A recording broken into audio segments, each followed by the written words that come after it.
ሰላም ጤና ይስጥልኝ። እንዴት አደራችሁ? ዛሬ በጣም ደስ ብሎኛል።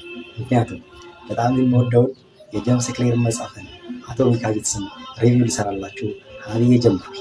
ከዛሬ 23 ዓመት በፊት የ15 ዓመት ወጣት የነበረውና የሃይስኩል ተማሪ የነበረው ጀምስ ክሌር በሃይስኩል ትምህርት ቤት ውስጥ የቤዝቦል ኳስ በሚጫወትበት ሰዓት በአንድ የክፍል ጓደኛ በቤዝቦል ዱላ አፍንጫው ተመቶ ተዝለፍልፎ ይወድቃል። አፍንጫው ከጥቅሞች ሆኖ ራሱን ይስታል። በአንጎል ውስጥ እብጠት ይፈጠራል። የቤዝቦል አሰልጣኙና ጓደኞቹ አቃቅፈው ወደ አንድ ሆስፒታል ይወስዱታል።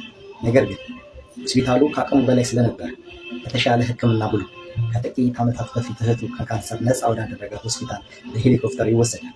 እዛም እንደደረሰ 20 የሚበልጡ ዶክተሮች ህይወቱን ለማትረፍ ርብርብ ያደርጋሉ። ነገር የጀምስ ክሌር ጉዳት ከፍተኛ ስለነበረ ቀዶ ጥገና ወዲያውኑ ማድረግ አልተቻለም ነበር። ኮማ ውስጥ እንዲገባ ይደረጋል። በዚህን ሰዓት እንደሚሞት ሁሉም ሰው እርግጠኛ ነበር። እናቱም ታለቅሳለች። አባቱም ለታናናሽ ወንድሞቹ በእንባ ሆኖ ይነጋል። የሚገርመው የሆስፒታሉ አስተዳዳሪ እንደሚሞት ጠርጥሮ አንድ የቤተ ክርስቲያን አባት ፈልጎ እንዲያጽናናቸው ወደ ጀምስ ክሌር ወላጆች ጋር ልኳል። ይህ ሁሉ ከሆነ በኋላ ዶክተሮቹ ባደረጉት ርብርብ ህይወቱን ማትረፍ ተችሏል።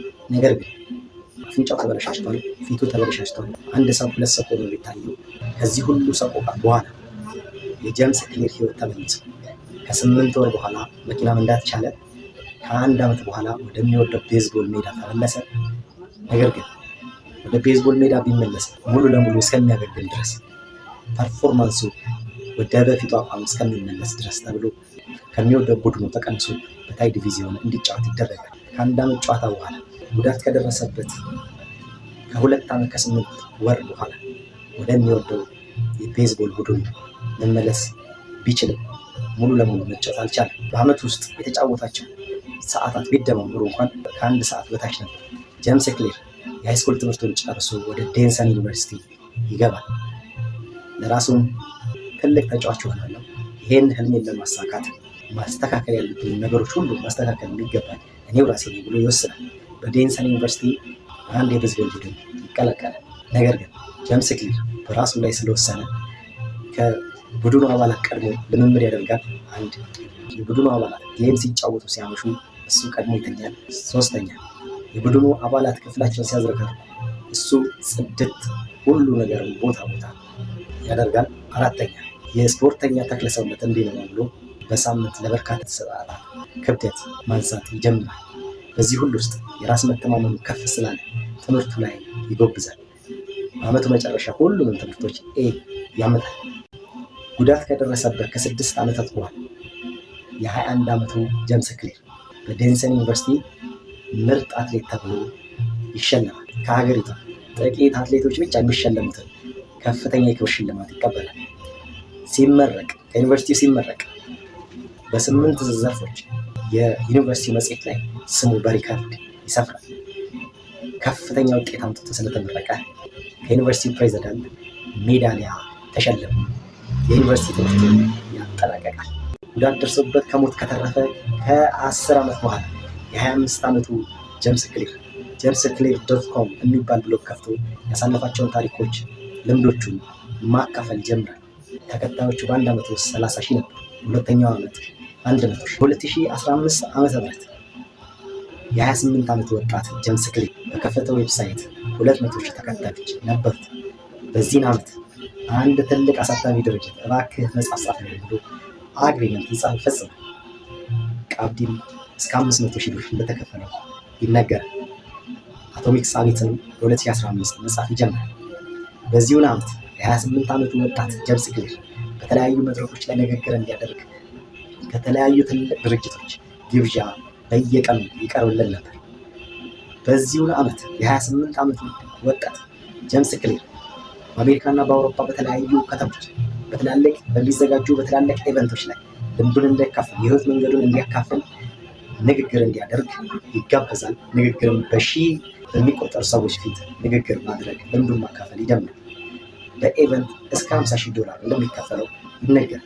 የ28 ዓመቱ ወጣት ጀምስ ክሌር በአሜሪካና በአውሮፓ በተለያዩ ከተሞች በሚዘጋጁ በትላልቅ ኢቨንቶች ላይ ልምዱን እንዲያካፍል የህይወት መንገዱን እንዲያካፍል ንግግር እንዲያደርግ ይጋበዛል። ንግግርም በሺህ በሚቆጠሩ ሰዎች ፊት ንግግር ማድረግ ልምዱን ማካፈል ይጀምራል።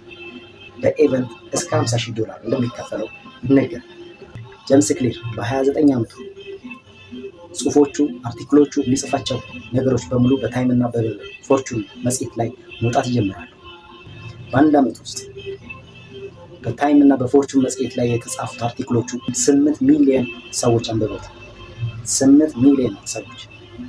በዚህን ጊዜ ሀቢት አካዳሚ የሚባል ተቋም መስርቶ 500 የፎርቹን ካምፓኒዎች፣ ከፍተኛ ካምፓኒዎች መሪዎቻቸውን ለማሰልጠን አግሪመንት ይገባል። በአንድ ዓመት ውስጥ በታይም እና በፎርቹን መጽሔት ላይ የተጻፉት አርቲክሎቹ 8 ሚሊዮን ሰዎች አንብበውታል። 8 ሚሊዮን ሰዎች። በዚህን ጊዜ ሀቢት አካዳሚ የሚባል ተቋም መስርቶ 500 የፎርቹን ካምፓኒዎች፣ ከፍተኛ ካምፓኒዎች መሪዎቻቸውን ለማሰልጠን አግሪመንት ይገባል። ፎርቹን እና ታይም ማለት የዛሬ 100 ዓመት አካባቢ የተመሰረቱ ካምፓኒዎች ናቸው። ፎርቹን የአሜሪካ 500 ትላልቅ ካምፓኒዎችን፣ በገቢ ከፍተኛ የሆኑ ካምፓኒዎችን በየጊዜው ገቢያቸውን፣ ሼራቸውን፣ አክሲዮናቸውን የሚፖስት የሚጽፍ መጽሔት ነው። ታይምስ ደግሞ በየጊዜው የቴክኖሎጂ፣ የካልቸር፣ የፖለቲካ ኢቨንቶችን፣ ወሳኝ ኢቨንቶችን የሚጽፍ መጽሔት ነው። በ29 ዓመቱ ጽሁፎቹ በእነኚህ መጽሔቶች ላይ ይታተሙ ነበር። መታተም ብቻ ሳይሆን በአንድ ዓመቱ 8 ሚሊዮን አንባቢ ነበር ያገኙት። ለዚህ ነው በሀቢት አካዳሚ ለመሰልጠን 500 የአሜሪካ ተቋማት፣ ከፍተኛ ገቢ ያላቸው ካምፓኒዎች መሪዎቻቸውን ሲሰለጥኑ በዚህ ተቋም አግሪመንት ይገባል። ከፍተኛ ክፍያ እየተፈጸመ በሀቢት አካዳሚ ከ10,000 በላይ መምህራን፣ አሰልጣኞች፣ መሪዎች፣ የካምፓኒ ተቋማት፣ የፎርቹን ጨምሮ የካምፓኒ መሪዎች፣ ሲኦዎች ሁሉ ሰልጠኑ። በጄምስ ክሊር በስንት ዓመቱ? በ29 ዓመቱ። ጄምስ ክሊር በ30 ዓመቱ ጄምስ ክሊር .com የሚባል ብሎጉ ከሚሊዮን በላይ ተከታይ ነበሩ። በየቀኑ በ500,000 የሚጠጉ ተከታዮች ያፈራ ነበር። ብዙ ጥያቄ ይቀርብለት ነበር። ብዙ ልምዱ እንዲያካፍል ጥያቄ ይቀርብለት ነበር። በ30 ዓመቱ በ2018 ዓ.ም የዛሬ 7 ዓመት አካባቢ አቶሚክ ሃቢት የሚባል መጽሐፍ ጽፎ አጠናቀቀ። ይህ መጽሐፍ ከ20 ሚሊዮን ኮፒ በላይ የተሸጠ መጽሐፍ ነው። በአግሪመንቱ መሰረት በእያንዳንዱ ኮፒ ከ2 እስከ $3 ያገኝ ነበር። በአንድ መጽሐፍ ከ20 እስከ 30 ሚሊዮን ብር ገቢ አግኝቷል። አሁንም ይሄ መጽሐፍ በየጊዜው በሚታተምበት ሰዓት ከ2 እስከ $3 ያገኛል። በእያንዳንዱ መድረክ እስከ $50,000 ይከፈላል። ጄምስ ክሊር ሀቢት አካዳሚ ብሎ በመሰረተው ተቋም ትላልቅ መሪዎች፣ የድርጅት ሲኦዎችን ለማሰልጠን ገቢ ያገኛል። ይህ ሰው ዛሬ ላይ 38 ዓመቱ ነው። ይህን ከላይ ጠቀስኩላቸውን የህይወት መንገድ ስኬት ያጨቀ ሁሉ ነገር ያሳለፈ ሰው መጽሐፍ ሪቪው እንሰራላቸው ትፈልጉ።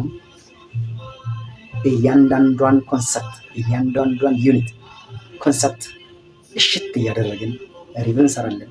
እስከዛው ደህና ሁኑ። አመሰግናለሁ።